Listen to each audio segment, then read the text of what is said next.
Qu'est-ce qu'on fait? Fais quoi? Il est 4h30 du matin et on s'apprête à faire l'ascension des 3 derniers kilomètres avant le sommet du Piton des Neiges. On est fatigué, courbaturé et bien évidemment pas sec de la journée de dingue de la veille.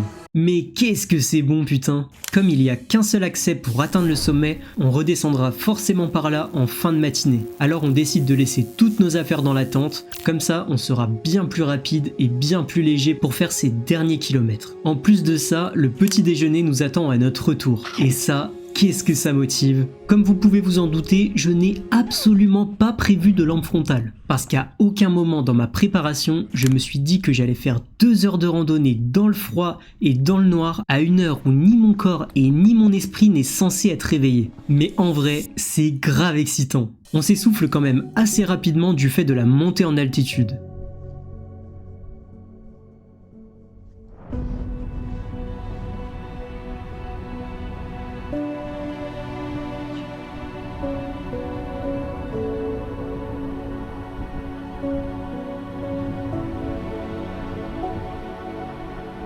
Plus on monte et plus le soleil apparaît. Le panorama est grandiose.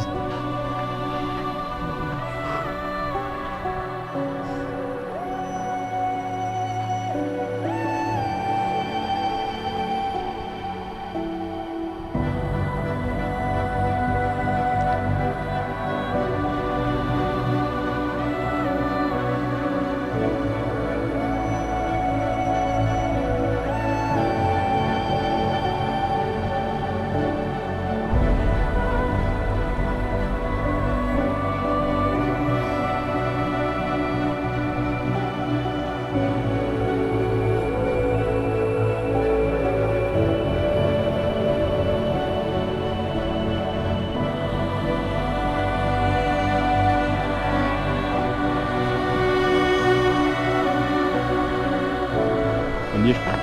Hein? On est au sommet, je crois. Moi je crois.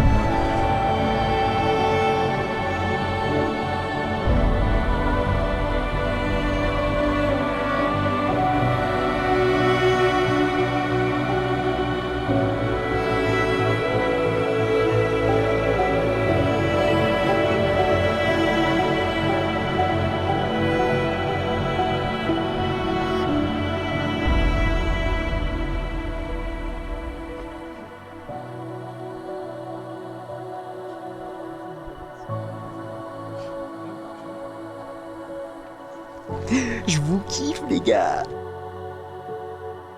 On a passé un bon moment à profiter de cet instant hors du temps et à faire des plans sur mes magnifiques chaussures qui ont gravi à elles seules le Piton des Neiges. Sans expérience. Enfin, avec mon aide quand même. Elle n'aurait rien fait seule vu que c'est des chaussures. Loser!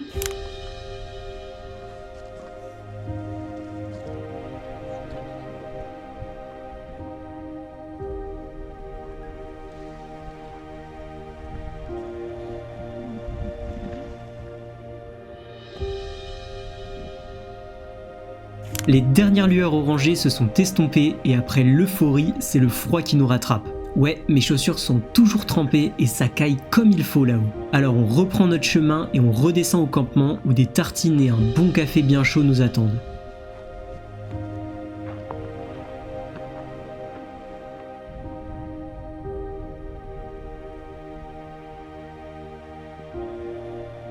La descente est presque plus difficile, mais on peut profiter du paysage et de la robe de nuages qui vient habiller le ciel. Je suis un poète putain. Le ciel, enlève un peu ta robe de nuages que je... Stop! On prend notre petit déjeuner et on a encore l'esprit flottant après la scène qu'on vient de contempler. On doit vite redescendre sur terre puisque le trek vient seulement de commencer et qu'une grosse journée de marche nous attend aujourd'hui. Comme on a du soleil, on essaye de sécher notre linge tant bien que mal, le temps qu'on remballe la tente et toutes nos affaires. On peut se mettre en route. Prochaine étape, Sillaos. Avant d'être le nom du cirque dans lequel on va rentrer, c'est le nom d'une ville. Une ville de 5000 habitants qu'on doit rallier aujourd'hui et qui nous demande de redescendre absolument tout ce qu'on a monté hier, mais sur un autre versant. Au top!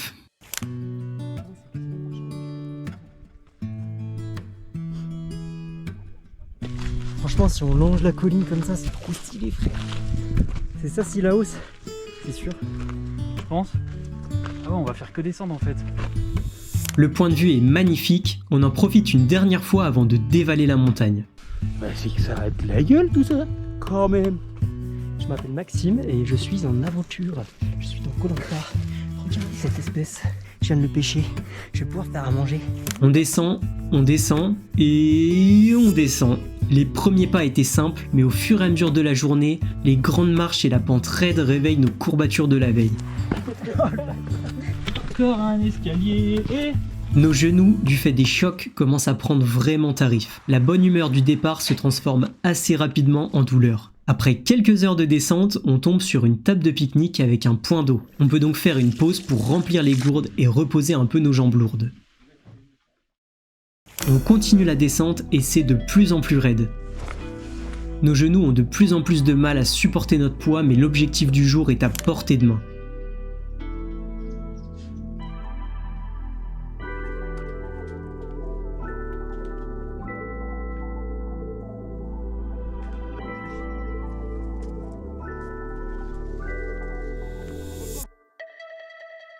Faut bien que je me mange. Une bonne pissouille. C'était bon. C'était... Ah oh putain, ça m'est encore fort. On arrive au pied de la montagne, au bout de notre vie. Le poids du sac en descente se fait beaucoup plus ressentir qu'en montée et nos jambes sont complètement cramées. Il n'y a plus que le mental qui nous anime. On fait une bonne petite pause bien méritée et on se remet en direction de la ville de Cilaos pour y manger un bout. À 16h, il serait presque temps. Bon, bah là on arrive dans la ville où on était censé arriver. Et ce qu'on a monté, c'est là. Sauf que bah, vu qu'il y a les nuages, à peu près plus rien. Mais je crois qu'il y a 1700 de dénivelé négatif là qu'on a fait. C'est comme ça. Enfin, bref. C'est sympa quand même là. C'est beau.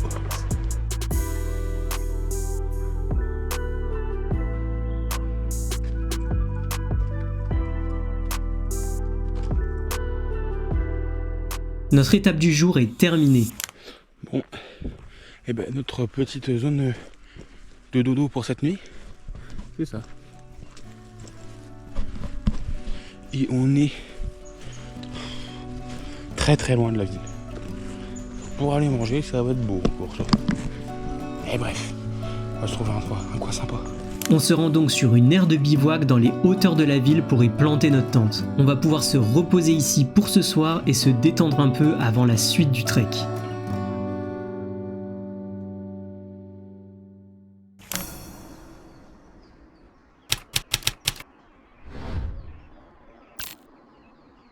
Troisième jour de cette expédition et les aventuriers de la tribu jaune se réveillent bien fatigués sous le soleil de la Réunion. Cette nuit, on n'était pas seuls. Il y a eu des créatures terrifiantes de la taille d'un ours qui ont rôdé à proximité de la tente. Non, je déconne, il y a juste des locaux qui sont venus planter leur tente pas très loin de la nôtre pour faire la fête une bonne partie de la nuit. On a donc pu profiter de magnifiques chants créoles et d'une meuf qui gueulait partout. À 1h du mat. En fait, elle cherchait son chien qu'elle a finalement retrouvé 10 minutes plus tard, enfermé dans sa propre voiture. MDR. La nuit de zinzin, toi. Bref, quelle vue magnifique. Ça y est, je suis en forme. Bon, et ben c'est le début du jour 3. Là c'est Cilaos Marla, un truc comme ça. On devrait croiser qu'une seule baraque sur tout le trajet, où on pourra un peu manger. Et puis voilà. Sinon c'est un décor complètement différent, une végétation complètement différente, parce qu'on a changé de cirque. Et là ça fait plus tropical. C'est sympa. C'est sympa. Il a tout dit. Si le premier jour on a monté toute la journée et le deuxième on a descendu toute la journée, aujourd'hui on va faire les deux en même temps. Rien que ça. On doit marcher jusqu'à la cascade du bassin Alfred et la traverser. Entamer une montée vers la tisanerie des Trois Salazes pour s'y restaurer avant de reprendre l'ascension jusqu'au col du Tailbilt à 2000 mètres d'altitude. À partir de là, on aura fait la moitié du travail, puisqu'on rentrera dans le cirque de Mafat et qu'il nous faudra alors tout redescendre jusqu'à la ville de Marla. Encore une bonne journée qui s'annonce. On profite un dernier instant du point de vue sur Cilaos avant de reprendre notre route. On marche tranquillement. Le début est assez simple et plat, même si nos jambes sont au bout de leur vie après les 2 derniers jours.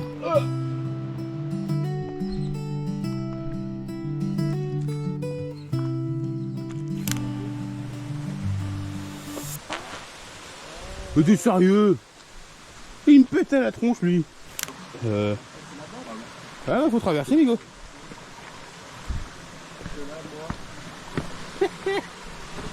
Oh magnifique. On doit traverser plusieurs cours d'eau en passant par-dessus des rochers. Ça c'est fun ça. Mais on passe par là. J'avoue que là-bas le petit bassin il est beau. Get basta. Hop. Fais la même chose maintenant. Allez. Franchement c'est une pesette, genre on l'a retrouvé dans le bassin, tu vois. De marche. Quelqu'un peut m'aider? Moi je le filme. Merci. Alors un mot sur l'exploit? On est chaud. Truc à la con encore. Il va falloir s'agripper pour pas tomber.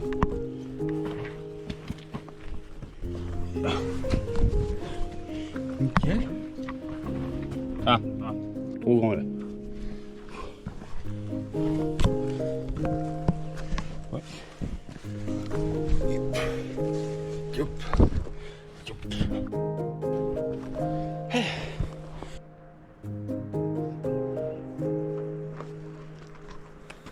Ça a de la gueule.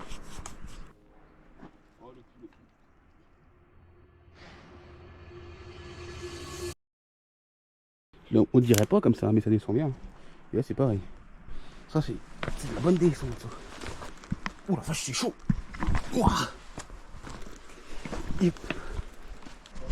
Hey. Ils vont comment, eux? Qui? Bah vous. Oui. Ah bah ça va. On a bien avancé, le soleil est complètement levé et on arrive à la vraie première embûche, la cascade. Donc là, on approche d'une cascade, a priori. On entend bien le bruit. Oh, on va aller se baigner, les copains. Alors là, ça va aller se baigner, moi je vous le dis. Ah oui. Oh, va falloir traverser pour aller de l'autre côté. Maxime, tu vas être content avec le New Balance. Ça a de la gueule. Ils vont voir cette beauté là. L'endroit est magnifique, et ce qui va se passer ici dans quelques minutes l'est tout autant. Laissez-moi vous expliquer. Mes deux compères ont de bonnes chaussures de rando, imperméables, tout ça. Alors eux, ils traversent tranquillou, ça leur fait pas peur de mettre les petits petons dans l'eau. Mais moi, j'ai mes New Balance de ville défoncés et giga lisses. Futé comme un singe de Sibérie à lunettes, je me dis que le meilleur moyen de traverser ce cours d'eau, c'est de le faire pieds nus. Comme ça, je pourrais sécher mes pieds à l'arrivée et remettre mes chaussures comme si de rien n'était. Malinx! Alors j'enlève mes chaussures et comme la pierre glisse un max sous l'eau, je me dis que je vais les envoyer à mes potes de l'autre côté de la rive pour qu'ils les gardent au sec. Je lance donc la première. It was at this moment that he knew. He fucked up. Je la raccroche avec mon doigt et au lieu de tomber dans les mains de mon pote, elle tombe dans l'eau. Si ce n'était que ça. Ça va! Mais le problème, c'est qu'il y a une big cascade à 5 mètres. Le courant l'emporte et dans quelques secondes, si on ne fait rien, elle chutera et je finirai mon trek à cloche-pied. Je suis tétanisé. Je ne sais pas quoi faire. Au moindre mouvement brusque de ma part, je glisse et je me rétame dans l'eau. Mes potes sont tout autant paralysés. C'est Hugo qui réagit le premier. Il comprend très vite que la situation est critique. Il se lance alors à la poursuite de ma chaussure et la loupe une première fois sur le bord. Elle s'éloigne de plus en plus. Dans ma tête, je n'ai déjà plus de chaussures. Mais il s'élance tout de même dans l'eau dans un dernier espoir de survie. Il a sauvé ma chaussure.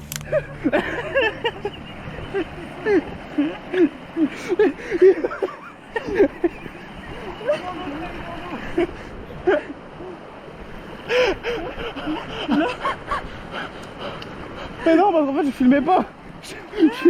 Oh merde. Putain.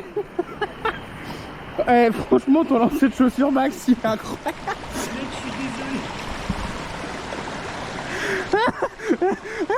Oh la vache, j'ai mal au ventre.